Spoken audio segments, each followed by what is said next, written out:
al fondo de la sala. Bueno, buenas tardes. Quería daros las gracias en nombre de la Asociación Hipatia por estar esta tarde aquí. Me han pedido que haga la presentación de mi amigo, de mi hermano Tomás, y es lo que voy a hacer. Antes quisiera recordaros que, bueno, ya lo sabéis muchos, la Asociación Hipatia es una asociación sin ánimo de lucro y, bueno, el que esté Hipatia pues facilita o hace posible que estemos todos aquí en esta conferencia. Quisiera recordaros, para los que no lo sepáis, que este año la asociación ha abierto una sede en la calle Inmaculada 6, justo detrás del Hotel Borgia. Podéis pasar por allí a ver las instalaciones, se hacen un montón de cursos, un montón de actividades. También os animo a asociaros, todos los que queráis, porque contribuimos a que este tipo de actividades puedan, como os acabo de decir, puedan realizarse. La cuota de asociación son 20 euros al año, es bastante caro, como podéis observar. Y bueno, también decir que tenéis ahí para la persona que quiera hacer cualquier tipo de donación o aportación, por muy pequeñita que sea, pues lo agradecemos porque ya sabéis que esto se hace todo de manera altruista. Aquí nadie cobra un céntimo ni por estar aquí, todas las personas que participan, los conferenciantes que vienen, tampoco lo hacen todo de manera gratuita, pero hay unos mínimos gastos de la asociación que cubrir y bueno, en la medida que cada uno pueda aportar, pues lo agradecemos. Dicho esto, deciros que, bueno, no sabría muy bien cómo presentar a Tomás, pero lo que viene un poco Tomás diría que es químico de formación, es funcionario público de profesión y es un buscador de vocación. Y este espíritu de búsqueda, este impulso, pues es el que le trae hoy aquí. Viene con un tema, a mi modo de ver, muy interesante, que es el tema de la conciencia. Un tema controvertido y que él bueno, nos lo va aquí a explicar y a mostrar distintos puntos de vista y nada, espero que os guste a todos. Sin más, os dejo con Tomás. Gracias.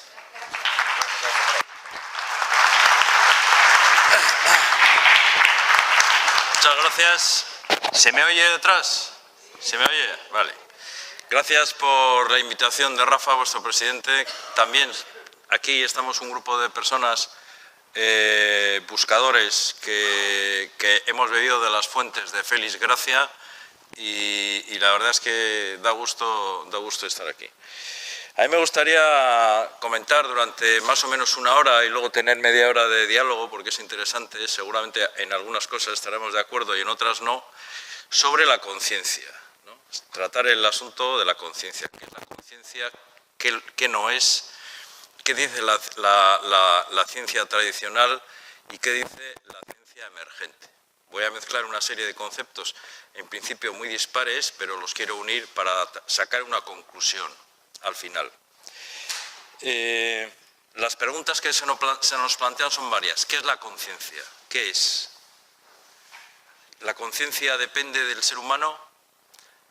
¿La conciencia depende de, como dice la ciencia tradicional, es un subproducto del cerebro humano?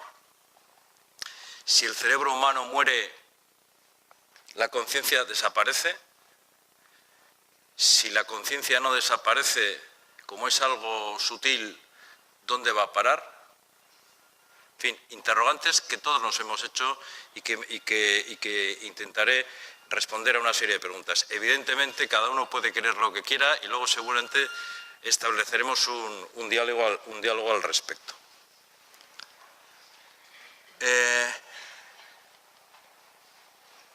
La corriente, en esto como en todo hay varias corrientes. La corriente cientifista, el cientifismo es la experiencia científica más ortodoxa que existe en estos momentos y considera que, como he comentado, la conciencia es un subproducto del desarrollo del cerebro humano. Por lo tanto, al morir el ser humano, la conciencia desaparece. Hay otra tendencia que dice que la conciencia tiene que ver con algo más intangible, más invisible, más sutil, que le llaman psique o le llaman alma. Luego iremos viendo. Que conste que yo voy a hablar de manera indistinta entre psique y alma, porque psique en griego quiere decir alma. Entonces, para que a alguno, pues igual no le va la palabra alma, pues para entendernos un poco.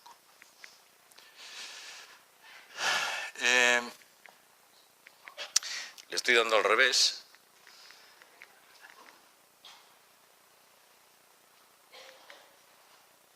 Bien, en el año 75, ya los que tenemos una edad recordamos aquel libro famoso del doctor Moody, escribió un libro que se titulaba Vida después de la vida. Y allí describía una serie de experiencias que habían tenido gente que habían estado en coma. Estaban en coma, les había dado un infarto, habían estado en coma, a punto de morir, etcétera, etcétera. Y describió una serie de ECMs, que son experiencias cercanas a la muerte, que se está poniendo bastante de moda en estos momentos. Luego os comentaré a través de quién es y qué se está haciendo al respecto. Pero el primer libro que lo popularizó fue el doctor Moody en el año 75. ¿Y qué es lo que describía este señor, que todavía vive, por cierto? Pues que había un grupo de gente que habían vivido una serie de experiencias muy comunes, como un túnel, cuando ellos dejaban, digamos, el cuerpo, una luz al final del túnel, una gran paz, ganas de no volver aquí porque se encontraban en paz, entidades que le salían al encuentro, entidades que habían sido parientes suyos que le salían al encuentro, etcétera, etcétera, etcétera. Esto no solamente se ha dado ahora. En la antigüedad, Platón describe la historia de un soldado en el año 420 a.C., en una de sus obras describe la historia de un soldado llamado que muere en una batalla y días después, que muere entre comillas en una batalla, y días después cuando le van a enterrar se despierta y describe lo mismo que describe Moody en sus libros. Unas entidades que le reciben, un juicio que se hace él mismo y una gran necesidad o ganas de no volver aquí. Platón, 420 a.C.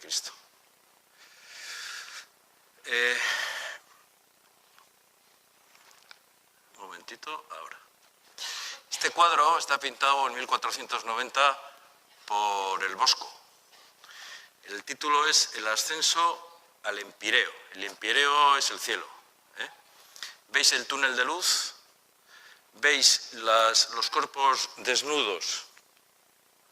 Son almas y estos que acompañan a las almas son ángeles.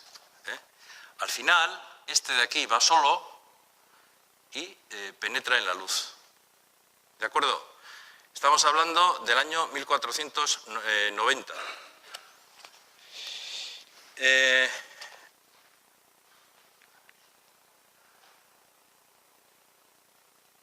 Ruysbroek, que fue un místico belga en la Edad Media de esa época, comenta que la irradiación de Dios es como un abismo inmenso de luz esencial. Eso es lo que dice este gran místico, que coincide con lo que luego veremos con el Bardo Todol. El Bardo Todol es un libro mal llamado libro tibetano de los muertos y es una guía espiritual para los moribundos. Luego os iré comentando por qué estoy diciendo esto, porque ahora lo estáis viendo y tal. En la actualidad, ¿qué está pasando con los ECMs en la actualidad? Pim van Lommel, este es un cardiólogo que ha trabajado en varias investigaciones estudiando qué es lo que les pasa a las personas, en 344 casos, a las personas que han tenido una parada cardíaca. La mayoría no recuerdan nada. Yo tuve una experiencia, una ECM, me dio un infarto, tuve un paro cardíaco y yo no recuerdo nada de lo que me pasó. Pero de los 344, 62, el 18% de las personas recordaban básicamente lo mismo que describe Moody en su libro. Es decir, el túnel de luz, la gran paz que existía allí, los seres de luz que le venían a recibir, sus seres queridos que le venían a recibir, etcétera, etcétera, etcétera. Este tiene un libro que escribió en el año 2012 que se llama Conciencia sin fin. sigue trabajando en ello, y junto con el doctor Gaona, que luego hablaremos de él, están haciendo un proyecto europeo de un gran número de personas que están teniendo este tipo de experiencias. Deciros que en Estados Unidos hay unos 9 millones de personas que han tenido este tipo de experiencias y en el Reino Unido 2 millones de personas. Hay, como se hacen encuestas en todos los sitios, o sea, de todos los días de todo, pues eso es lo que se sabe. Eso es lo que se sabe. Es decir, que es algo que tampoco es tan raro. Igual hay gente que ha tenido ese tipo de experiencias. Lo que sí os puedo decir es que el tipo de experiencias, una de las características es que cambia la vida de la persona. Le cambia la vida.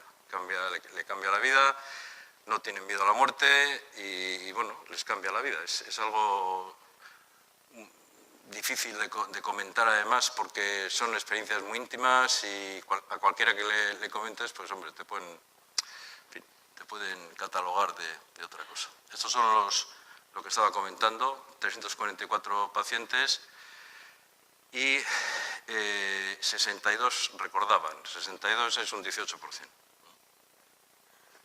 Y una cosa importante, a pesar de encontrarse con algo, con la fuente, con la unidad, etcétera, todos son conscientes de su identidad personal. ¿De acuerdo? Bien. Como siempre, en este tipo de cosas hay dos opiniones. La opinión del cientifismo, es decir, de aquellos que consideran que estas experiencias están provocadas por una anoxia, la falta de oxígeno en el cerebro, y entonces el cuerpo lo que hace es intentar paliar, digamos, la angustia de lo que está pasando con una serie de experiencias. Eso es lo que dice la ciencia más cientifista. Luego veremos que eso no es así, porque también lo vamos a ver. Y luego está otro punto de vista, que es la que encabeza este doctor, que dice que la muerte es un cambio de paradigma, un cambio de estado de conciencia y que se pasa de un estado de conciencia a otro. Otro ejemplo de una persona que es un paradigma, un referente en ello es de Ivan Alexander, que es un neurocirujano norteamericano que debido a un proceso de meningitis estuvo 10 días en coma.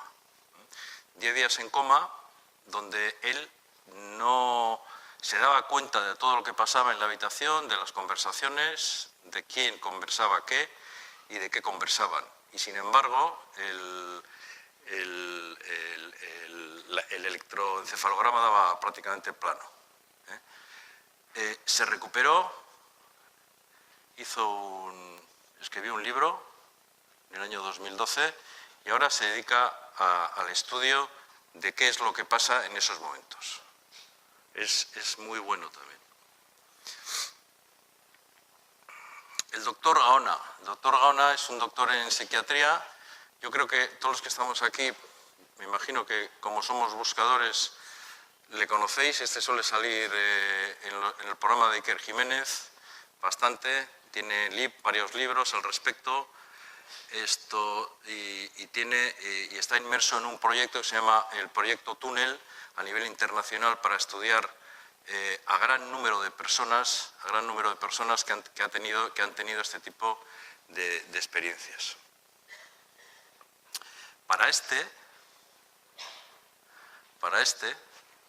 el doctor Gaona, el cerebro no es más que un órgano importante, pero no es más que una especie de antena que es capaz de conectar con la conciencia. Tesis mantenida por una persona que luego voy a comentar, por un premio Nobel. Bien, eso hasta aquí las ECMs. Hemos comentado que la ciencia oficial afirma el problema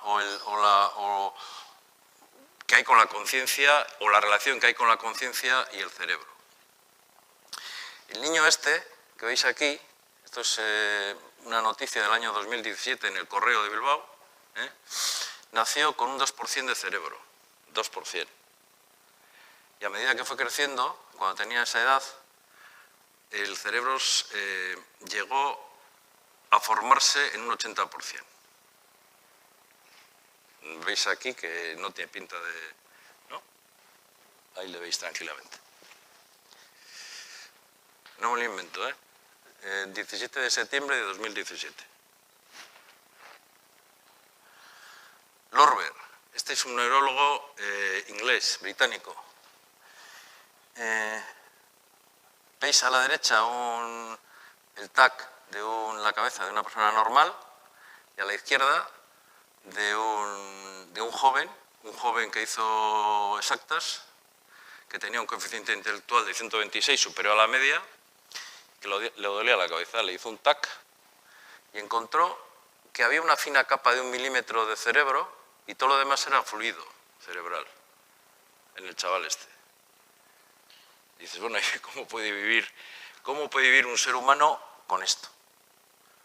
¿No? Pues veis ahí el TAC, una persona normal a la derecha, lateral y cenital. Pero es que se puso a estudiar este tipo de casos y encontró 600 casos. 600 casos donde a las personas les faltaba parte del cerebro.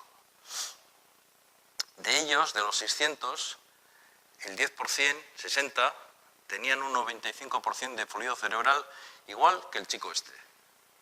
Y seguían viviendo. La mitad de ellos tenían retraso mental, pero es que la otra mitad eran superdotados. Eran superdotados. ¿De acuerdo? Entonces, ¿qué explicación hay? Pues no lo sé, pero desde luego no voy a eso, voy a otra cosa, como luego veréis. Estos dos chicos, ¿veis el cerebro de Cameron Mott? La mitad del cerebro no le falta. La otra mitad seguramente habrá, como el cerebro es muy plástico, tiene mucha plasticidad, habrá asumido las funciones de esa parte cerebral. Veis que la niña es una persona en principio normal, no se aprecian signos raros, ¿no? Y luego Michelle Mack lo mismo, este chico tiene desorientación, sí tiene desorientación, pero veis el trozo que le falta un hemisferio. Bien, con esto quiero decir que la teoría de que la conciencia está asociada al cerebro, para mí no está claro. Bueno, para mí no es que no esté claro, para mí no es cierto. No es cierto. Introduzco otro concepto. Introduzco el concepto de Akasa. Habéis oído hablar igual de los registros acásicos, etc. Akasa es un concepto que introdujeron el pueblo ario hace unos 6.000 años. El pueblo ario bajó desde el Cáucaso hacia lo que es ahora la India, hablaban en sánscrito, erigieron una civilización y le daban mucha importancia a todo el tema religioso, etcétera, etcétera. Bien. Ario quiere decir en sánscrito noble, no tiene otra connotación como le dieron en la mitad del siglo pasado, que provocó la Segunda Guerra Mundial. Quiere decir noble. Y estos se llamaban a sí mismos nobles. Bueno, pues estos consideraban que la casa era lo que interpenetraba todo el universo y nos ponía en contacto a todos, en la casa. Y luego, a través del prana, que era la energía vital, se formaba la vida. La casa por un lado y prana para formar la vida. Al final, al principio de la creación, existe Akasa y al final de la creación solo queda Akasa. Eso es lo que ellos... y luego, bueno, es tan sutil, es muy sutil y se encuentra más allá de la percepción ordinaria. Esta civilización, la civilización hinduista, se basa en los rishis o sabios videntes que aparecen aquí, que fueron seres humanos que se dedicaron a meditar en lugares aislados y a estar en contacto con la fuente, la divinidad, el uno, etcétera, etcétera, etcétera. Según dice la tradición védica, estos, a través de esas meditaciones a las que dedicaron sus vidas, fueron recopilando una serie de textos, que son los textos védicos, pues por ejemplo el Srimad Bhagavatam de 9.000 páginas, que no estoy hablando de una revista, son 9.000 páginas que hay que leerlos, es precioso, y más precioso es el Bhagavad Gita, que habéis oído hablar alguna vez, que luego comentaremos, o los Upanishad. El concepto, estos también introdujeron el concepto de casa. Entonces, el concepto de casa se fue perdiendo con el tiempo y se transformó en el concepto de éter, que desapareció gracias a Einstein, cuando Einstein comentó que la velocidad de la luz era un invariante, es decir, no variaba, pero la velocidad de la luz en el vacío. Entonces quitó, digamos, eliminó el concepto de éter y lo sustituyó por el concepto de vacío.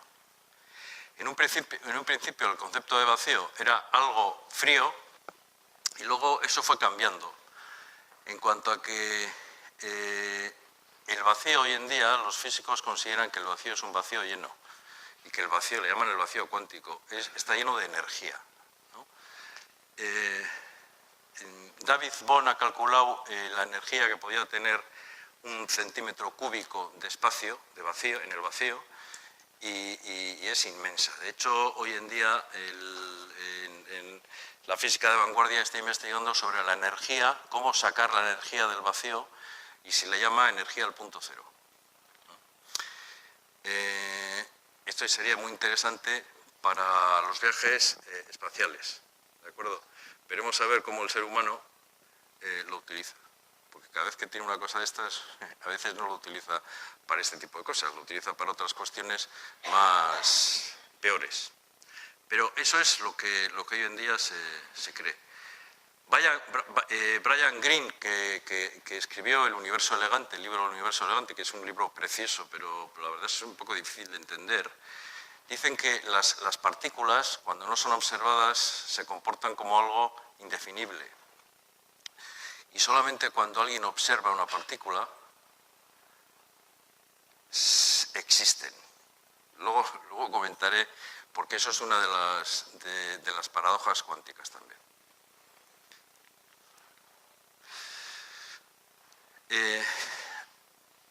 Nos vamos a la física cuántica. Hay 4 propiedades básicas en la física cuántica que es difícil de entender para una mente, digamos, normal, como la nuestra, ¿no? En el mundo clásico, digamos, el mundo grande. La dualidad onda-partícula. Todas las partículas están enlazadas, todas están enlazadas. Y todas tienen que ser diferentes, tienen una serie de características, se llaman números cuánticos, y todos los números cuánticos tienen que ser diferentes. El último número cuántico es la rotación, el spin, que se llama, la rotación. Cuando tú asocias dos partículas y una de ellas tienen los 3 primeros números cuánticos iguales y una de ellas tiene un giro y la otra tiene otro giro, giran de manera diferente, si la segunda partícula la pones en un extremo del universo, cuando tú en el laboratorio haces girar al revés a la primera partícula, automáticamente la segunda, que está en el otro extremo del universo, empieza a girar en otro sentido. Y claro, la pregunta es, ¿cómo ocurre esto? Es decir, si las partículas no están conectadas, ¿cómo ocurre esto? Einstein a esto le llamaba efecto fantasmal a distancia. Y no se lo quería creer, pero todos nosotros tenemos teléfonos aquí y ordenadores, y eso, todo lo que estoy hablando aquí está basado en estos efectos cuánticos. Nadie sabe, de manera, digamos, de manera tradicional no te puedes explicar esto, porque encima la información que pasa de una partícula a otra es instantánea, con lo cual la velocidad de la luz, que son 300.000 kilómetros por segundo, ese concepto se rompe. Y eso hoy en día para la física tradicional es tirarlo por tierra. Bueno, eso por un lado. Saltos cuánticos. Mucha gente hoy en día habla del salto cuántico para aquí, salto cuántico para allá, etc. Yo os voy a comentar lo que es un salto cuántico. Veis abajo un núcleo de un átomo donde hay protones y neutrones. Imaginaros un balón de fútbol en el centro de Madrid. Bueno, el primer electrón de la primera capa, que es el que gira alrededor del núcleo, estaría a la altura de París. A la altura de París. Es una caniquita a la altura de París. Desde Madrid hasta París todo es vacío. ¿De acuerdo? Y si tú le haces saltar a ese electrón a una capa superior, que estaría, no sé, estuviera en Estocolmo, no pasa por los caminos intermedios, ahora sí me explico, no pasa por los caminos intermedios que hay entre un electrón y otro electrón, de ahí a ahí, sino que desaparece del primero, de aquí, y va a parar aquí, sin caminos intermedios. ¿Me estoy explicando? O sea, desaparece en un sitio y aparece en el otro.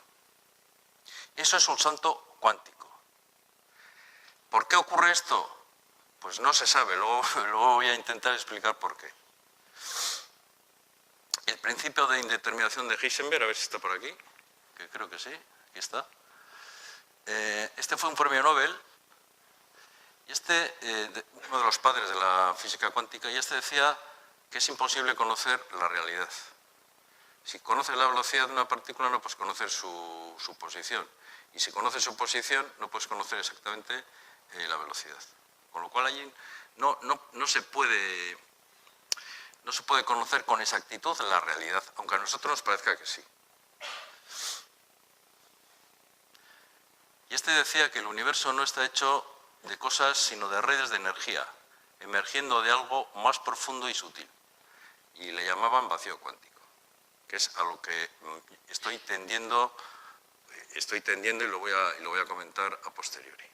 Tiene que haber algo subyacente que no vemos, que es muy sutil, y que nos mantiene a todos unidos, que era lo que hemos definido los arios definieron hace 6.000 años con el Akasa. Dualidad onda-partícula. Os voy a poner un vídeo, a ver si funciona, no lo sé.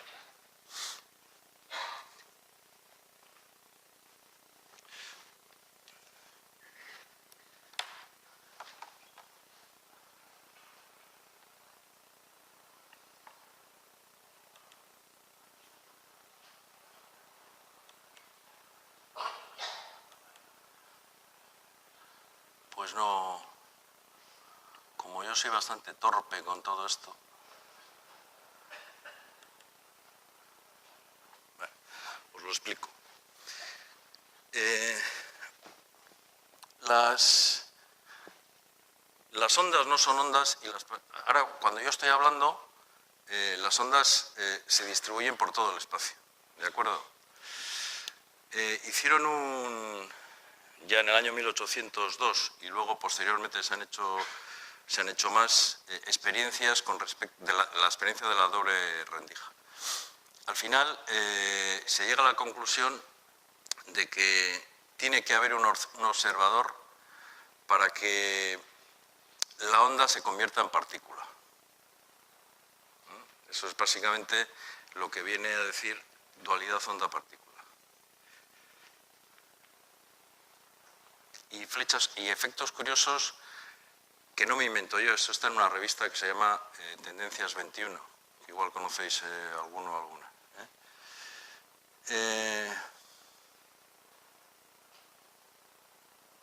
Inversión temporal. En el mundo cuántico da igual que el tiempo vaya hacia adelante o hacia atrás. la teleportación cuántica, han conseguido hacer una teleportación cuántica, es decir, una transferencia de información de un fotón a otro. Un fotón es una partícula de luz a 100 kilómetros de distancia. No transportan el fotón, transportan la información que contiene el fotón. Esto no es Star Trek,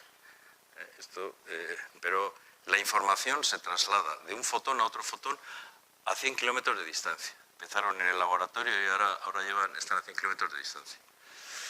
Un experimento constata de nuevo que la realidad cuántica no existe hasta que se mide, que es lo que comentábamos antes. Hasta que no haya una conciencia, un observador que mira algo, eso no se concreta. No se concreta. Es posible y aprovechable que algo esté en dos lugares a la vez. Eso es en lo que se basa, en lo que se va a basar la computación cuántica. ¿De acuerdo? Los átomos pueden seguir simultáneamente dos caminos distintos, que es lo que os iba a poner de película, pero no ha salido. Y las mediciones colapsan el spin atómico. Bueno, básicamente, todo esto que nos parece algo raro es lo que está pasando actualmente y lo que están midiendo los laboratorios más avanzados en el mundo. Esto es lo que he comentado del entrelazamiento cuántico. Y ya para liar más la madeja, unos judíos en la Universidad de Jerusalén hicieron lo mismo de entrelazamiento cuántico entre un fotón que destruyeron con un fotón que crearon. Crearon un fotón con los mismos números cuánticos y se asoció con el que habían destruido. ¿Eso qué quiere decir? Que el tiempo no es lineal en ese mundo, en el mundo cuántico. No os preocupéis que ahora lo aclaro todo. Os veo la cara y me vais a sacar a... Bueno.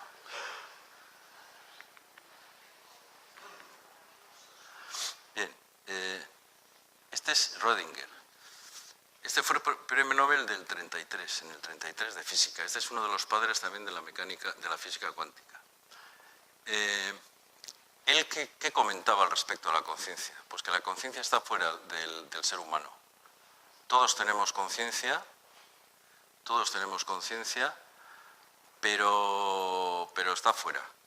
Es decir, hay algo en nosotros que conecta con la conciencia, con una conciencia general, cósmica, etcétera, y el cerebro sería una especie de radio, una especie de dial donde se conectara con la conciencia en condiciones determinadas. Esto lo dice un premio Nobel, que es lo que comentaba antes Gaona también. Y ahora vamos a lo que tú comentabas. ¿Cómo se puede conectar con el mundo, nosotros que somos, digamos, pertenecemos al mundo grande, cómo podemos conectar con el mundo cuántico, que es un mundo muy pequeñito, muy pequeñito, ¿no? Para intentar conectar con algo que llamamos conciencia. Bueno, pues hay una teoría de Penrose y Hameroff. Penrose es un matemático de Oxford y Hameroff un médico anestesista de Estados Unidos, donde decían que dentro de las neuronas hay un citoesqueleto, bueno, hay una estructura determinada y unas estructuras que le llaman microtúbulos. Y dentro de las neuronas son unos tubitos de 25 nanómetros, un nanómetro es una mil millonésima de metro, se producen vibraciones. A través de esas vibraciones se puede conectar con el mundo cuántico. Esa es la teoría que estos sacaron hace 20 y tantos años. El otro día me compré esta revista donde decía que tu cerebro cuántico y decían que los neurocientíficos buscan ahora el origen de la conciencia humana en la física de lo muy pequeña. Pero volvemos a lo mismo, no meten algo más. Es decir, meten solo la parte física. Y luego estas dos revistas donde aparece todo lo que estoy diciendo, pero le dan el título de La ciencia localiza el alma, precisamente aquí, y Dios es la conciencia global. Nosotros en vez de a Salomé le vamos a dar otro. Bien. Neuronas, esto células. En el cuerpo humano hay 30 billones con B de células. 30 billones. 30 billones. De las cuales 26 billones están en el torrente sanguíneo. Es decir, tanto las células, los glóbulos rojos, que son mayoría, que transportan la sangre a todo el cuerpo humano, y los glóbulos blancos. En el cerebro hay 100.000 millones de células especialistas, que son neuronas, con sus dendritas y sus axones. Y además trabajan en red a través de la electricidad. Pero es que el corazón tiene también neuronas. Tiene 40.000 neuronas. Hay un libro muy bonito que es de Anne Marquier, que me parece que es el maestro del corazón. Es muy bonito. También existe neuronas en el aparato digestivo. Es decir, ¿por qué existe? No se sabe. No se sabe, pero seguramente que tiene algo que ver con lo que estamos comentando, con el contacto en el mundo cuántico a través de unas estructuras muy pequeñitas que son los microtúbulos de las neuronas. ¿De acuerdo? El corazón influye en la percepción de la realidad. Cuando alguien dice, tengo un sentimiento aquí, o la razón me dice no sé qué y el sentimiento me dice lo contrario, ¿no? Pues seguramente que tiene que ver con esto.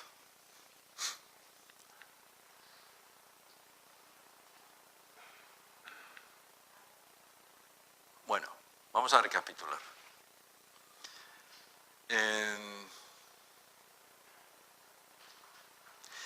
La idea es que existe una conciencia en el cósmica, en el universo. Todo lo experimentado cada persona, todo lo vivido, todo lo dicho, todo lo oído, todo lo sentido, queda grabado, se queda grabado. Y va a parar a una conciencia que cada uno tenemos y a su vez va a parar a una conciencia global.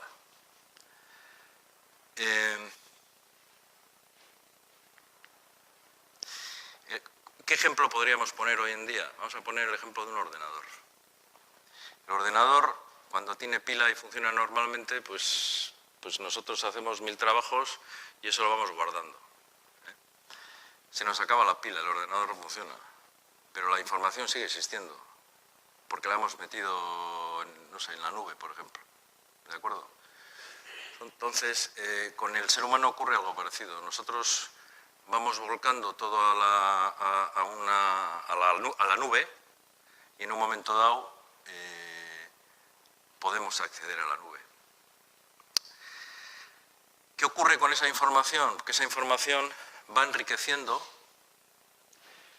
luego lo comentaremos, va enriqueciendo lo que es el universo que conocemos. Yo a veces pienso que hace, no sé, 200 millones de años había una serie de animales, como eran los dinosaurios, el pterodáctilo, o sea, todos esos, los mamut, etcétera, que eran animales mucho más grandes, mucho más groseros, y hoy en día parece que la creación ha afinado más, ha afinado más, digamos, los animales que existen, ¿no? Entonces parece que de alguna manera toda la información que va adquiriendo el universo lo traduce en una creación más fina, más elaborada, más especialista, digamos. Esto es lo que piensa también Erwin Laszlo, luego hablaremos de él también.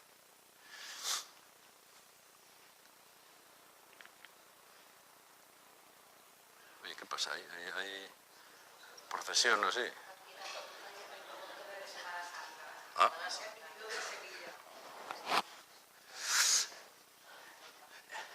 Digo, joder, me estará pasando algo. Bueno. El Hades. Vamos a hablar un poco de la muerte.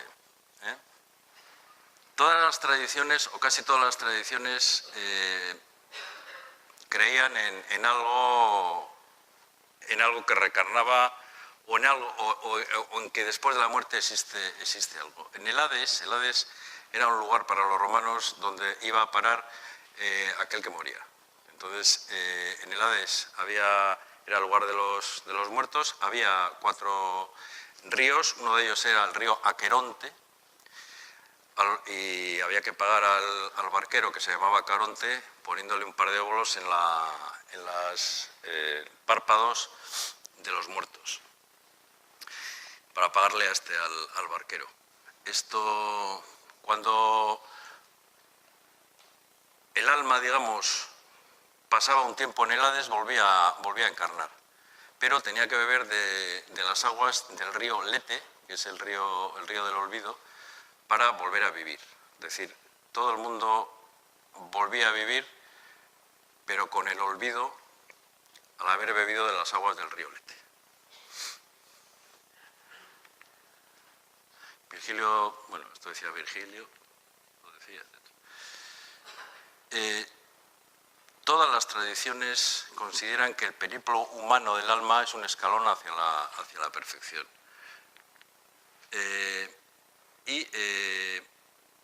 En el libro sagrado hindú que hemos comentado anteriormente, que es el Bhagavad Gita, aparece lo siguiente. Para el alma no existe nacimiento ni muerte, el alma es eterna, permanente y primordial. No existe arma que la pueda dañar. Así como una persona se pone ropa nueva y desecha lo viejo, asimismo el alma acepta nuevos cuerpos materiales, desechando los viejos e inservibles, y añade, el alma individual está en todas las partes y es eterna, inmutable, indestructible e invisible. Esta definición, dada hace 6.000 años por los arios, se parece muy mucho a la casa, que decían ellos, o a la conciencia.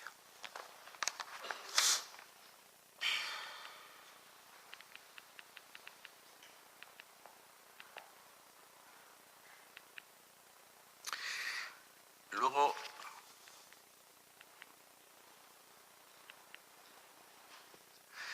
me gustaría también comentar un concepto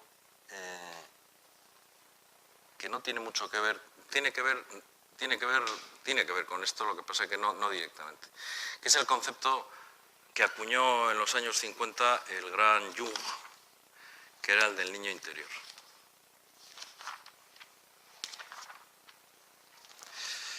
Todos los seres humanos llevamos dentro de nosotros el alma de un niño o de una niña, todos tenemos en nuestra alma, o en nuestro interior, o en nuestro centro,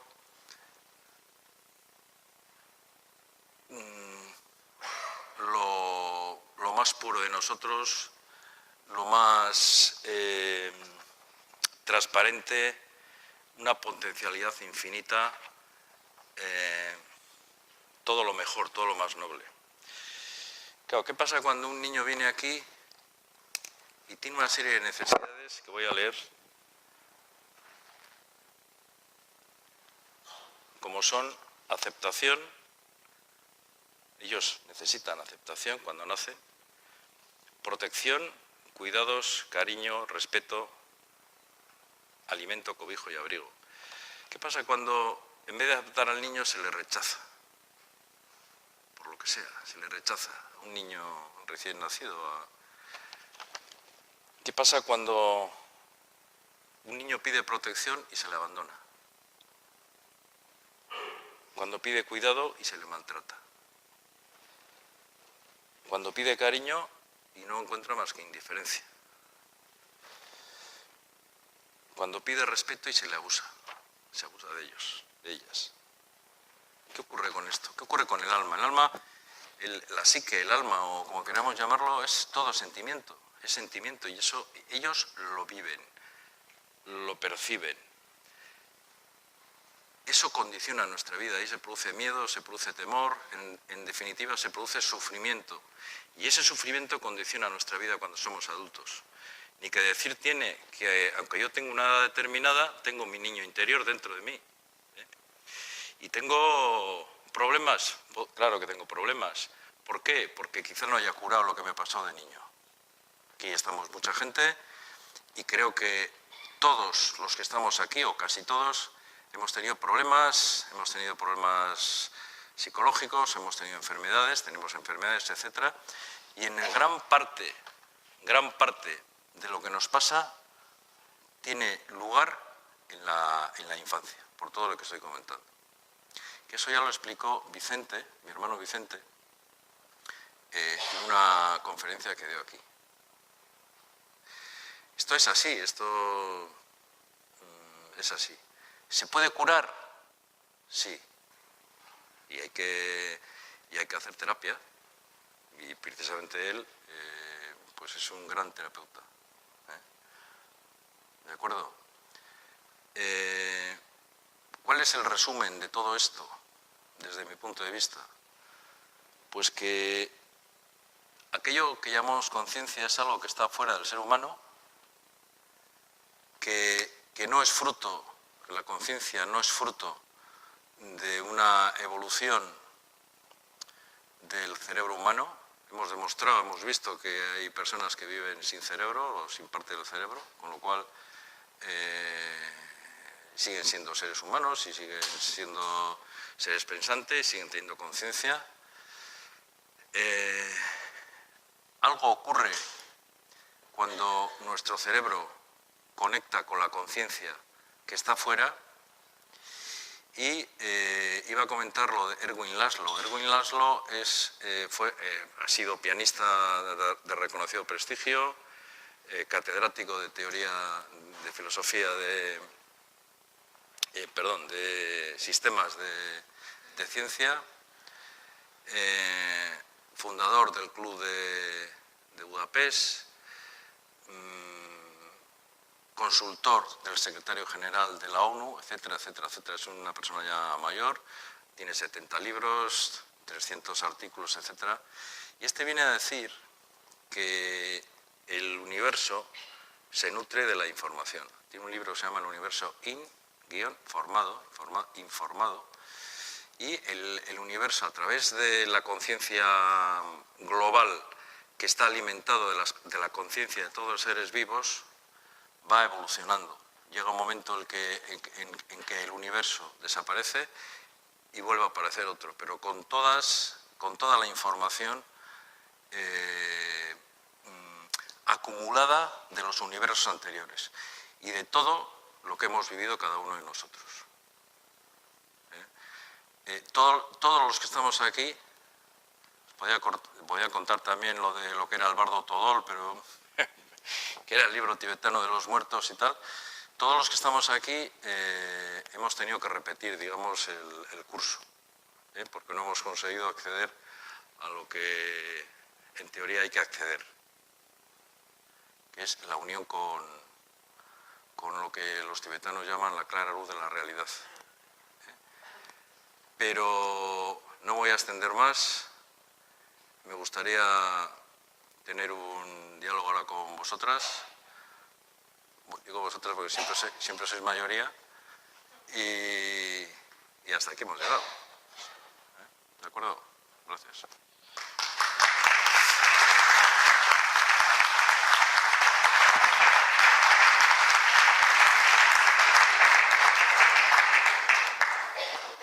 ¿Preguntas?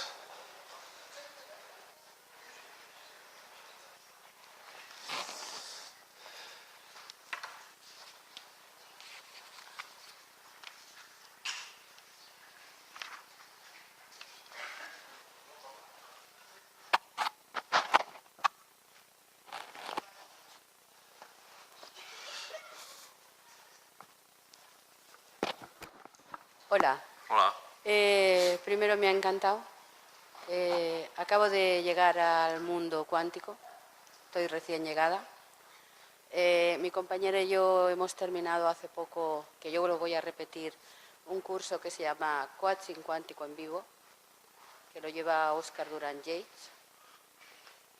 Y cuando vi el vídeo de Óscar, por casualidad, nosotros tenemos una asociación en Tabernes de la Valldigna que es mucho más pequeñita que esta, pero se llama Reinicia, Reiníciate. Y llegó por el grupo el mensaje de este curso, llegó un vídeo. Ah, vale, perdón. Chilla como si estuviera sola. Pues sí, es que me están diciendo últimamente que me calle, ahora que voy a hablar bajito. Vaya, ahora voy y tengo que chillar, ¿has visto? Bueno, la cuestión es que llega a mis ojos, a mi percepción, a mis sentidos, a través del WhatsApp, el vídeo de esta persona hablando, y de pronto siento que me está hablando a mí. Bueno, puede ser. Este vídeo está hecho hace unos años. Además, cuando lo he conocido, ahí pues está más jovencito, tal, lleva años trabajando esto de los principios de la física cuántica aplicados al campo de las emociones, que ya nos ha dicho que no es psicología cuántica, ¿vale? Bueno, yo oigo perdón, si me enrollo, que alguien me corte, por favor. Que es que soy como una persiana, ¿eh? Soy muy larga. Oigo este vídeo y veo este vídeo y siento este vídeo, me llega al corazón el vídeo, digo yo tengo que ir. Y en unas circunstancias especiales y difíciles, un día antes hablo con Óscar y le digo tengo que ir, pero no puedo ir, me pasa esto, me facilita los medios para ir. De hecho, hasta mi hijo me deja el dinero para ir, ¿vale? Y voy. Esto fue el día, bueno, cuando empezó la gloria, vamos, 19 y 20 de este mes. A partir de ahí, mi vida ha cambiado. Si alguien me lo explica desde fuera, yo digo, a esta persona se le ha ido la olla. He cogido el alta, he estado 4 meses de baja por una enfermedad que yo creé, porque esto ya lo he aprendido. He cogido el alta y mi jefa, cuando le explico cómo estoy, me mira de una manera como queriendo decir, ¿a esto le han dado el alta y me lo han mandado para trabajar? Claro, yo se lo expliqué con una euforia, pues aquello del fotón que sube, la espiral ascendente, la espiral descendente, para usted tendrá sentido, para mí está empezando a tenerlo. Estaba eufórica. Para bajar esta euforia he necesitado 2 semanas y todavía no está bajada. Y cuando mi jefa se queda mirando así desde su despacho, es una técnica en educación social, como diciendo, y esto me lo han mandado para trabajar, le digo, tranquila, que sí, tengo cita en el psiquiatra, tengo cita en el psicólogo y me sigo medicando. O sea, no te preocupes, jefa, que estoy bien. Ahora me han dicho que hable fuerte. Uy, se habla más fuerte. Ay, qué bien, me ha gustado esto. Pues bueno, llevan 2 semanas diciéndome, ¿quieres callarte? ¿Quieres no chillar? Y yo, bueno, sí, lo intentaré. Parece ser que lo voy consiguiendo. Con lo cual, todo lo que usted acaba de explicar, que yo creía que usted era Vicente Benlloch y resulta que Vicente Benlloch es su hermano. Bueno, mi hermano de camino, ¿eh? Ah. Mi hermano del alma, está aquí Vicente. Ah, entonces es que no me he enterado del nombre. Tomás del Hierro. ¿Tomás? Del Hierro. Del Hierro. El venir a esta... Como el de los jerseys, pero en vez de Tomás Pedro, del... Tomás. Bueno, no sé... Ah, sí, este del Hierro. Bueno, Tomás, perdón. Sé que usted debe ser un doctor eminente, pero ¿me deja que le llamen Tomás? Claro, joder. Pues me vale, llamo yo soy Tomás. María Amparo. ¿Sabes lo que quiere decir Tomás? ¿En hebreo? No. Mellizo. Ah, por eso tiene el hermano. No, mellizo, quiere decir mellizo. Simplemente era un comentario. Ah, pues no, pero tiene un hermano mellizo, no es igual, no es gemelo. Bueno, pues para acabar. He venido aquí por casualidad. De hecho, mi compañera que está aquí al lado, María Angélica, que no habla, pero se le ha caído la botella, se le ha caído. Bueno, eso es una anécdota. María Angélica tenía intención de venir. Y yo le dije, sí, entérate tú, porque es que no me da tiempo. Llevo 2 semanas desde el taller de coaching de física cuántica, que es que mi vida se multiplica. Es que se me está multiplicando todo, es que no doy abasto, entérate tú. Hemos llegado justitas. Y cuando llego aquí, usted, Tomás, me vuelve a hablar a mí. Ya sé que hay más gente, ¿eh? Ojo, que lo sé, además, mucha. Pero usted me vuelve a hablar a mí. y me vuelve a hablar al corazón. Y aquí también. Y da contenido a lo que yo inconscientemente creo que ya sé. Pero que no sé, porque yo no he estudiado física cuántica en mi vida. Y me siento conectada con todo lo que usted ha hablado. Simplemente un enorme gracias y por supuesto que me voy a hacer de la Asociación Cultural Hipatia porque ahora me dicen de hacer una maratón que no he hecho en mi vida y la hago. Eso sí, que esperen 2 semanas a que yo llegue a la meta. Muy bien. Con lo cual, solo le tengo que decir muchas gracias. Y para decirle gracias, pues ya voy a dejar el micrófono porque ya me he enrollado. Vale. A ti.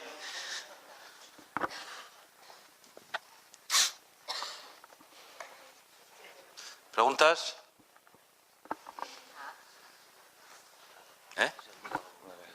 Buenas noches. Hola. ¿La conciencia crea? Y si es sí, ¿cómo crea? ¿La conciencia crea? Yo creo que sí. Pregunta. Yo creo que sí, porque si estamos hablando que la conciencia, de la conciencia nace todo, le podemos llamar conciencia, lo podemos llamar Brahman supremo, lo podemos llamar lo que fuera. ¿La conciencia crea? Yo creo que sí. ¿Cómo crea? No lo sé. Creo que en el Kybalión, no sé si decía que todo es mental, ¿no? Sí, y todo vibra también. Claro, entonces tengo aquí un poquito yo... la mente existe, porque existe el cerebro, pero si fuera dentro de nosotros, creo, ¿eh? ¿La mente existe o no, o son conexiones? Yo creo que en cuanto a la relación entre mente y cerebro hay una confusión, mi punto de vista. Porque mucha gente confunde la mente con el cerebro. El cerebro es un órgano del cuerpo. El cerebro no es ni más ni menos, hombre. Es un órgano importante, pero como el corazón. Igual es más el corazón. Si tu corazón deja de latir, te mueres. Si estás en coma, no te mueres. Estoy hablando a grandes rasgos. Quiero decir, ¿qué es la mente? No lo sé. Yo creo que tiene que ver con la conciencia. Más que con el cerebro. Repito, hay mucha confusión y los científicos siguen afirmando lo que he comentado anteriormente, como que la conciencia depende del cerebro. Es un subproducto del desarrollo del cerebro humano, además. Humano. Eso no ocurre... Voy a comentar otra cosa, por ejemplo. Dice el Bhagavad Gita, el libro sagrado de los hinduistas. Dice el Brahman supremo, Dios para nosotros, o el vacío cuántico, como queréis llamarlo. Dentro de mí y controlando mis energías, creo el universo, que está dentro de mí. Y llegado un momento lo reabsorberé cuando yo lo considero oportuno, básicamente. Entonces, emana de él y vuelve a él. A ver si los físicos saben que ha habido un Big Bang. Lo lógico, si siguiéramos la teoría de los Vedas, de los textos védicos, es que al final hubiera un Big Crunch. ¿De acuerdo? Entonces, no sé cómo no sé cómo se crea, no lo sé, todavía estoy aquí. Pero yo creo que hay mucho follón entre cerebro, mente, conciencia, etc. Creo, ¿eh? Yo he dado mi opinión sobre la conciencia, que lo podemos tener nosotros. Es como decía Jung. Jung decía que había un alma grupal y un alma individual. El alma individual, entre comillas, aportaba al alma grupal, al alma de la humanidad. Y hay una parte que se ve, que es la conciencia, el alma, la parte consciente, y hay una parte que es como la parte de abajo de un iceberg, que es enorme, que es el subconsciente. Y eso tenemos todos, ¿eh? Todo lo que no nos gusta va a la mochila del subconsciente. Y luego ocurre lo que ocurre.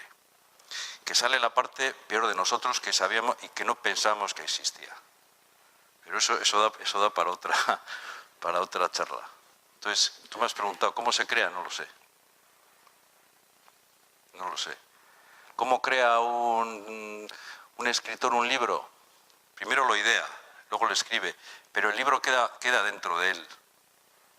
No sé si me explico. Es decir, él emana la idea, lo plasma en un libro, el libro lo lees tú, lo leo yo me conecto con esa persona, pero el libro sigue estando dentro de él. Pues algo así. ¿Podría ser que fuéramos nosotros los hologramas de un sueño, de un soñador? Sí, no he sacado, lo tenía ahí. Hay una teoría última de físicos que dice que somos hologramas. Los hologramas son, digamos, figuras de 2, 3 dimensiones generalmente, donde cada parte del holograma contiene la totalidad de la información. Lo tengo aquí. Entonces, podría ser, sí, ¿por qué no? ¿Por qué no va? Podría ser. Pero en cualquier caso, para nosotros esto es lo real. Hay otras cosas, porque tú tienes una experiencia mística, por ejemplo, y ves cosas que en condiciones normales no ves, no sientes. Y existen,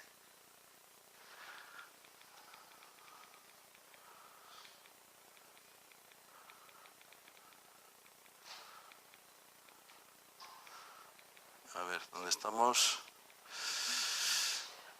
Ahí está, universo holográfico. Universo holográfico. Lo que veis abajo es la proyección holográfica de lo que veis arriba. Arriba está en 3 dimensiones y abajo en 2. Otros, imaginaros un dibujo. Imaginaros un dibujo en un folio. Para los del dibujo del folio existen dos dimensiones, el largo y el ancho, y lo alto, ¿de acuerdo? Alguien que estuviera aquí no nos podría ver a nosotros, que estamos en la tercera dimensión para él. No sé si me explico. Sin embargo, nosotros no podemos ver a seres que están en otras dimensiones superiores. Y matemáticamente hablando, hay hasta 11 dimensiones. Entre 11 dimensiones, según los análisis matemáticos, y 26. Entonces, un universo de 11 dimensiones, imaginaos como... Bueno, yo no me lo puedo imaginar. ¿De acuerdo? Entonces, ¿qué ocurrió con el Big Bang? La primera parte, esta y esta, está sin definir. ¿Por qué? Porque cuando empieza el Big Bang, se empieza a crear el espacio y el tiempo también. El tiempo no ha sido constante, el tiempo era una variante. Igual que el espacio, eso lo comentaba Einstein. Y aquí ya se empieza a definir. Y aquí ya está definido. Y el universo, pueden decir, o dicen algunos, hay unas teorías que podemos ser un holograma.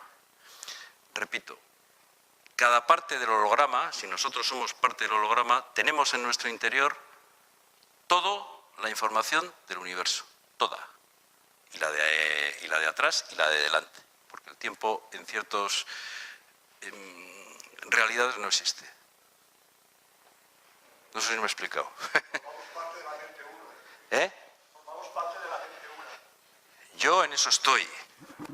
Vamos a ver, en los Vedas, si quieres llamarle, o si te vas al cristianismo o te vas a otras tradiciones religiosas, o te vas a una experiencia mística, por ejemplo, cuando un ser humano tiene una experiencia mística, se siente uno con todo, que es uno en realidad. Y al Brahman Supremo en los textos védicos se le llama el uno sin par. El uno sin par, solo existe uno. Y eso, no sé si habéis visto La Guerra de las Galaxias cuando definen la fuerza en la primera película y tal, que es algo que interconecta con todos los seres humanos, con todos los seres del universo y une a todo el mundo, etcétera, etcétera. Pues esto es parecido, esto es una especie, es una energía pulsante, vibratoria, amorosa, etcétera, que es definida por el Bardo Todol, por ejemplo, o por el Bardo Todol es el libro tibetano de los muertos, que lo define como la clara luz de la realidad, que se nos aparece cuando una persona muere. Si tú eres capaz de reconocerte ahí, porque eso es tuyo, se acabó el ciclo de reencarnaciones. Luego, si no es así, tenemos una segunda oportunidad, según el Bardo Todol, que es lo que nosotros pensamos, el ser humano que piensa, A ver, cada uno de nosotros tiene un concepto divino, pero humanizado. Por ejemplo, para un budista será Buda, para un indio nativo americano será Manitú y para un cristiano será Cristo. Entonces, se nos aparece esa deidad, para nosotros esa deidad, y si nosotros somos capaces de ir y traspasar, digamos, de irnos con él, se acabó otra vez el castigo de volver a clase. Recordar quién somos. Recordar quién somos. Dicho así parece fácil, pero... Sí, señor, si recordáramos quién somos, y aquí estáis haciendo, Hipatia, me ha gustado mucho la presentación que habéis hecho, se está haciendo un gran trabajo, pero para recordar quién somos, si recordáramos quién somos, no estaría pasando lo que está pasando en la Tierra. Guerras, egoísmos, violencia, etcétera, etcétera. Lo estamos viendo y cada vez más. Lo estamos viendo, lo estamos viviendo. Y como decía el Buda, no siembres dolor en el mundo porque alguien lo sufrirá. Da igual, uno, otro u otro. Entonces, bueno, unas cosas. Buenas noches. Hola. Una pregunta. ¿La conciencia, título de la conferencia de esta noche, existe? Muchas veces escuchamos decir, no tiene conciencia. Entonces, ¿existe o no existe? ¿Qué es la conciencia? Ese es otro... Si tú vas a la RAE, hay varios tipos de conciencia. Una cosa es a la que nos hemos estado refiriendo y otra cosa es la conciencia a la que tú te refieres. Que es un poco la ética o el aplicar ciertos valores éticos, etcétera, etcétera. Nosotros estamos hablando de conciencia como algo diferente, como algo creador, como algo externo e interno a la vez en nosotros. Y me refiero otra vez a los textos védicos, que me gusta mucho toda esa... dice, en un texto védico se dice lo siguiente. Dentro de cada ser vivo, no cada ser humano, cada ser vivo, existe una chispa divina con la forma de una llama, el tamaño de un pulgar y solo visible a los ojos del espíritu. Eso es lo que somos. A eso hemos venido aquí, a recordar qué somos eso. Parte de la conciencia global, mi punto de vista. Y lo he intentado justificar. Hay gente que estará de acuerdo y hay gente que no estará de acuerdo. Me parece estupendo, pero yo me lo estoy pasando como pipa aquí con vosotros. Y vosotras. ¿Más cosas?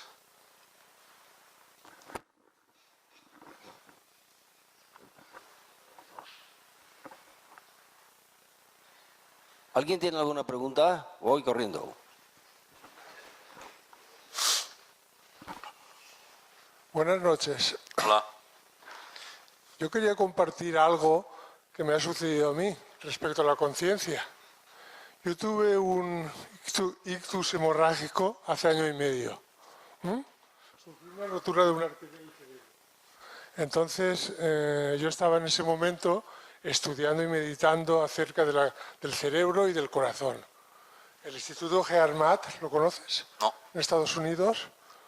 Pues el Instituto del Corazón, la matemática del corazón, HeartMath, está en Internet. Están haciendo un estudio respecto a la conciencia humana, cómo puede cambiar al mundo, a través de la física cuántica, de la unión en todo, del campo cuántico, de la unión de todos los seres, de que somos uno, todo lo que se habla a nivel espiritual está coincidiendo con la ciencia actual, la física cuántica. Entonces yo lo he vivido en persona.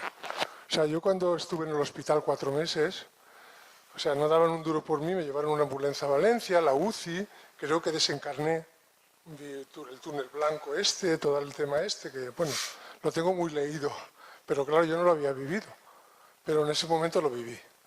Entonces, ¿yo qué hice? Como sabía de todo esto, desde el primer día en el hospital yo no me podía mover, estuve 3 meses en una silla de ruedas.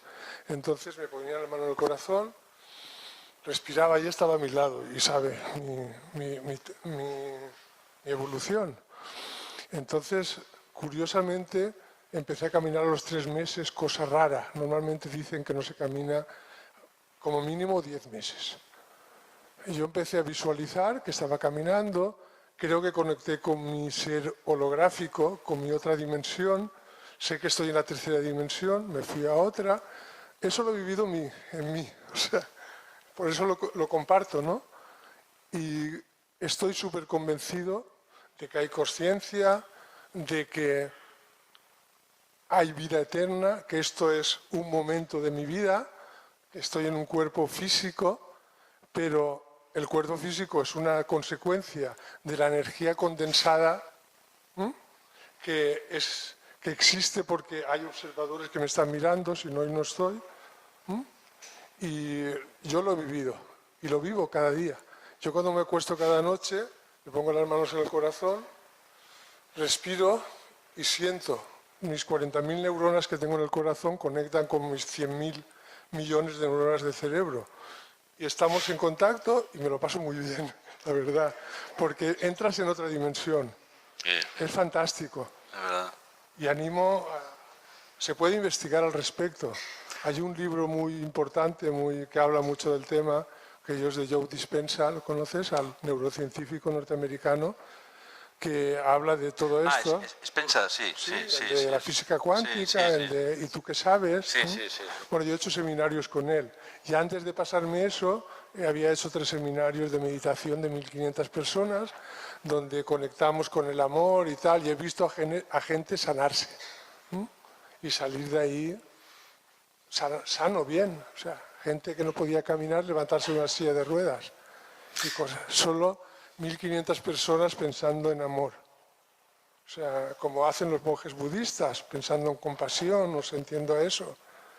Y os aseguro que, bueno, según mi experiencia, el sentir es muy importante, porque genera el campo electromagnético, genera un campo. Yo ahora siento más que antes, después de lo que me ha pasado, cuando estoy sentado al lado, aquí por ejemplo, estoy sintiendo el campo de ella, de él, y noto si me siento a gusto o no. Y a veces me levanto y me voy, ¿no? Porque... No, por lo menos no te has ido. ¿No? Exacto. ¿Cómo te llamas? Pau. Oye, pues la verdad, gracias por tu testimonio. ¿Vale? He cambiado el nombre, es mi nombre alquímico también. Antes me llamaba de otra manera. Bueno, pues es el que sea. Muy bien. Oye, pues gracias por el testimonio. Os voy a comentar una cosa. Las enfermedades, según parece, no voy a decir todas porque alguien me puede saltar al cuello, pero se producen por un daño en la psique, en el alma. De alguna manera el cuerpo responde, cuando no le hacemos caso, responde de una manera determinada. ¿Por qué? No se sabe todavía. Yo cuando eso lo he dicho por ahí me han puesto a parir. Pero bueno, hay que decirlo, yo estoy aquí en un ambiente de juego en casa, y entonces lo digo. Y lo digo hoy en día, hoy o ayer me enteré que, ¿os acordáis de un tal Popeye, que era un asesino a sueldo de Escobar? Se murió ayer o antes de ayer. Entonces, este había matado a 300 personas, había ordenado matar a 3.000, etc. Y al fin y al cabo es un ser humano sintiente, aunque nos cueste sentirlo así. Bien, ¿de qué ha muerto? ¿De un cáncer? ¿De qué? ¿De esófago? ¿Por qué? Aparato digestivo. Este se ha comido todo y al final ocurre lo que ocurre. Yo tengo un amigo que era sindicalista, tenía un amigo que era sindicalista, se murió de lo mismo. No porque fuera sindicalista, sino porque se comía tantos marrones, entre comillas, que eso le afectó al aparato digestivo, etcétera, etcétera. Hay mil historias. Entonces yo por eso os comentaba que todo eso nos viene de antes, de cuando somos niños, en general. Y eso se puede sanar. Y os juro, yo he pasado también a mí me han hecho terapia.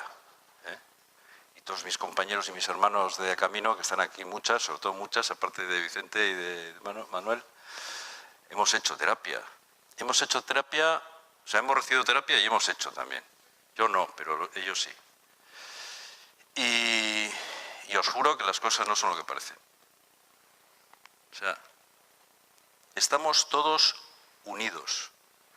Hay algo subyacente detrás que no vemos todavía, que no sentimos todavía, porque es algo muy sutil, y estamos todos conectados a través de eso. ¿Cómo pensamos nosotros que sabemos todo cuando hay un 80% de materia que es oscura y no sabemos lo que es? Eso lo dicen los astrónomos. Es que la energía y la materia oscura no sabemos lo que es. Y es la gran mayoría de lo que parece ser existe en el universo. Se habla de universos múltiples. Se hablan de que interaccionan entre ellos. Se habla de agujeros blancos, que sería, digamos, lo contrario a un agujero negro. 1000 historias. ¿Y creemos que lo sabemos todo? Cuando ha habido verdaderos lumbreras a nivel espiritual, como hemos comentado anteriormente, que han estado trabajando hacia el interior, como han sido los monjes budistas, toda esta gente, los rishis, llamados sabios videntes, etcétera, etcétera. Eso no se puede decir, esto es una chorrada. No se puede decir. O sea, el yoga funciona desde hace 2000 años. El objetivo del yoga es llegar al yoga, a la unión con Dios. Ese es el objetivo del yoga. Bueno, pues ahora se ha inventado el mindfulness que es lo mismo, pero quitado toda la parte, digamos, espiritual. Eso sí, ahora es cojonudo, perdonad la expresión. ¿Por qué? Porque no puede ser. ¿Somos tontos o qué? O el yoga en caliente, ¿cómo se llama el yoga que estás a 80 grados de allí? Pues al final te dará un infarto. Es decir, el yoga es algo sagrado. Yo también he hecho yoga, pero es algo sagrado, es algo... Tiene que haber un componente no solo material. Estáis conmigo, ¿no? No puede ser, no podemos echar por tierra todo lo que está pasando. Somos más de lo que parece. Y hay más gente de la que parece que viviéramos en la misma longitud de onda. Somos muchos, sois muchas, la mayoría sois mujeres. Sois mujeres, los hombres somos rara avis, somos torpes encima. Entonces, sois mujeres. Hay que abrir el corazón, Pau, corazón. Eso lo tenemos que abrir y tenemos que abrirnos a lo que hay dentro de nosotros ya, a la chispa divina, al Atman que os he comentado. Eso lo llevamos todos, pero no solamente nosotros, los seres humanos, todos. Los perros que tenemos, los gatos, todos los seres vivos, los árboles, todos. Mira, a mí me contaba un maestro que hemos tenido aquí hemos tenido a Félix Gracia, que tú le conoces mucho, ¿eh? Para nosotros es un maestro excepcional, maestro espiritual excepcional. Y ese nos comentaba en unas convivencias que hicimos que pues un fin de semana se fue a la casa de un conocido guitarrista que ya no vive, muy bueno. Era por la costa mediterránea, además era por esta zona. Y se sentía raro. Y en un momento dado empezó a sentir y a ver que todo era lo mismo. Veía el árbol y veía una energía que estaba unido a él, a la hierba, al perro que estaba por allí, y era una energía pulsante, viva, amorosa. Eso Rafa nos lo ha comentado a nosotros. Y dices, eso es una experiencia mística inefable, porque es difícil de explicarlo. Eso es lo que somos. Eso es lo que somos. Todos somos uno. O una, es igual. Todos somos eso. Y nos tenemos que convencer de una vez. ¿Lo tienes claro? Claro. Ah, bueno. ¿Tenéis prisa? Bueno, sentimiento de culpabilidad. Yo no sé si aquí habrá gente que sea católica, apostólica y romana. Lo siento. Yo estoy acabando teología, ¿vale? También, ahora. Entonces, si me oyen, me excomulgan.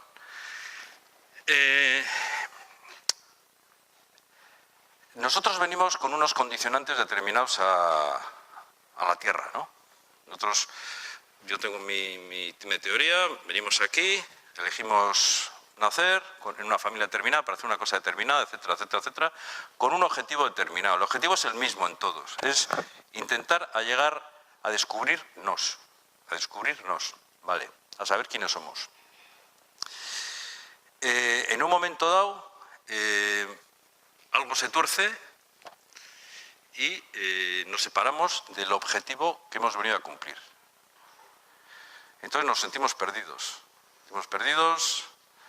Y de pronto aparece una persona que actúa como un maestro. Como un maestro. Por un lado tenemos... a ver, se me ha ido un poco la culpa, el sentimiento de culpa. Por un lado tenemos la Iglesia Católica, la Iglesia en general.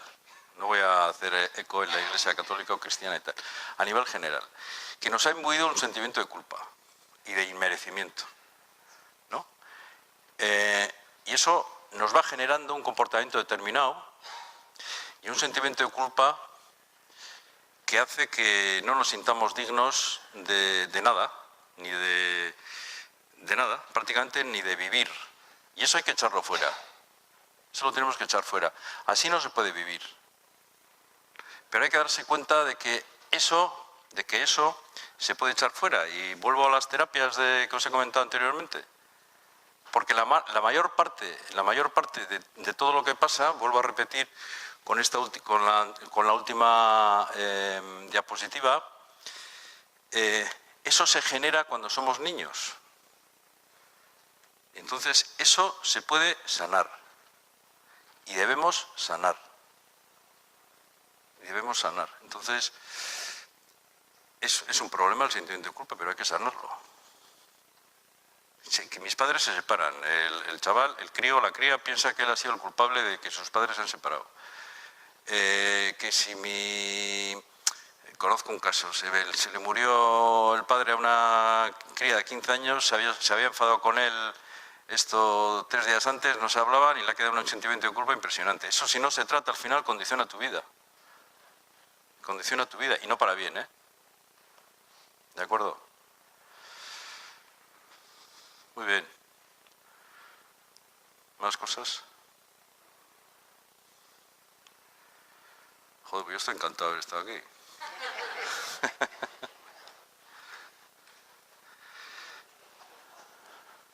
¿Alguna cosa más? ¿Queréis algo, Rafa?